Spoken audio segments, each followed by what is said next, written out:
हाल में मैं personally being journalist जानना चाहूंगा कि इतना मिसट्रस्ट क्यों है लोगों को? क्या उनको ये डर है कि हमें शेल्टर नहीं मिलेगा? क्या उनको ये डर है कि हमें खाने पीने को कुछ नहीं मिलेगा? या फिर यहाँ का एटीट्यूड ऐसा है? ठीक है, मैं क्या जज्बात में तो बहुत कुछ कहा जा सकता है, पर जो आप कह रहे हैं live stock, obviously nobody is ready कि आप अगर 2 भैंसें और 3 बकरियां और इस तरह का किसी के पास है और अपना घर छोड़ना बड़ी तकलीफ दे बात है, इस चीज को अंडरस्टैंड करें।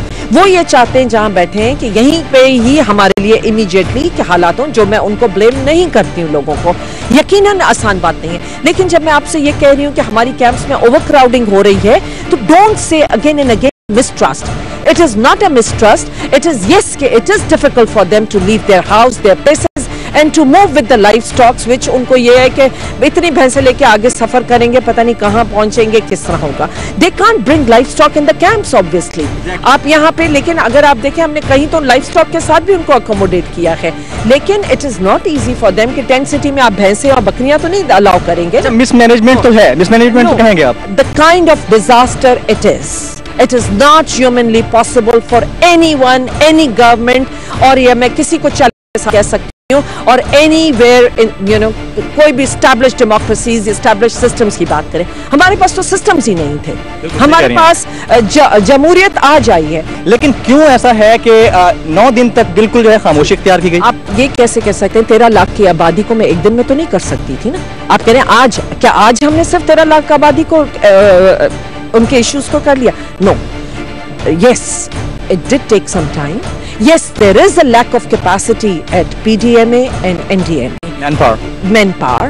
And even the capacity otherwise also, because मैंने जब पहले दफा ये कह दिया, मुझसे बार-बार आप ये क्यों कहलवाना चाहते हैं कि मैं डिसअपॉइंट हुई कि जिस तरह उनको परफॉर्म करना चाहिए था उस तरह नहीं आया है रिजल्ट उनकी तरफ से। सप्लाई चेन के हवाले से हसनैन से हमारी बात हुई थी, उन्होंने ये कहा कि कराची के अमन आमा की सूरत हाल ने इंतहाई डिस्टर्ब किया है। आप इस चीज से इत्तेफाक करती हैं? मैं बिल्कुल इत्तेफाक करती हूँ कि यकीनन कोई भी अगर अनरेस्ट किसी जगह होता है तो आपकी सप्लाई चेन जरूर वो होती है। कोई मैसेज रहेंगी पूरे पाकिस्तान की, एक वन नेशन हो कि अगर वो कोई हेल्प करना चाहे तो शायद कुछ मजीद बेहतरी आ सके?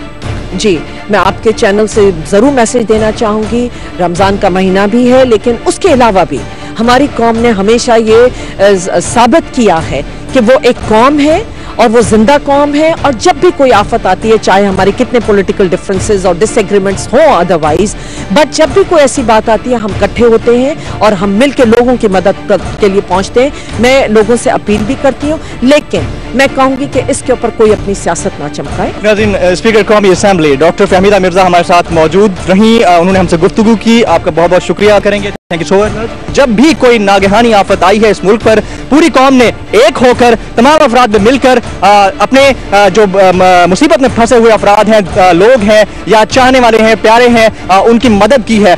CNBC पाकिस्तान के इस प्रोग्राम सड़क किनारे के तवस्सुत से मेरी जाती तौर पर और कौमी असेंबली के मेंबरान और दीगर मेंबरान की तरफ से भी और डॉक्टर फहमीदा मिर्जा साहिबा की तरफ से भी ये रिक्वेस्ट है कि अगर आप मदद करना चाहते हैं तो दिल खोल कर कीजिए, क्योंकि आज इस कौम को एक मरतबा फिर जरूरत है। 13 लाख अफराद का इस आफत में फंस जाना कोई मामूली बात नहीं है। कहां कहां हुकूमत मैनेज करे, ठीक है, लेक ऑफ मिसमैनेजमेंट जरूर है। कुछ मामलात ऐसे हैं जिन पर मजीद बेहतरी की तवक्कुआत और कोशिशें की जा सकती हैं, लेकिन सूरत हाल तभी बेहतर होगी जब तमाम कौम एक होगी। रहिए साथ हमारे इसी सड़क किनारे। डॉक्टर चेक नहीं कर रहे, सही नहीं, सही नंबर ही नहीं मिल रहा है। चले आ जाए इनको डॉक्टर के पास लेके चलते हैं। आ जाए आप हमारे साथ, डॉक्टर के पास चले।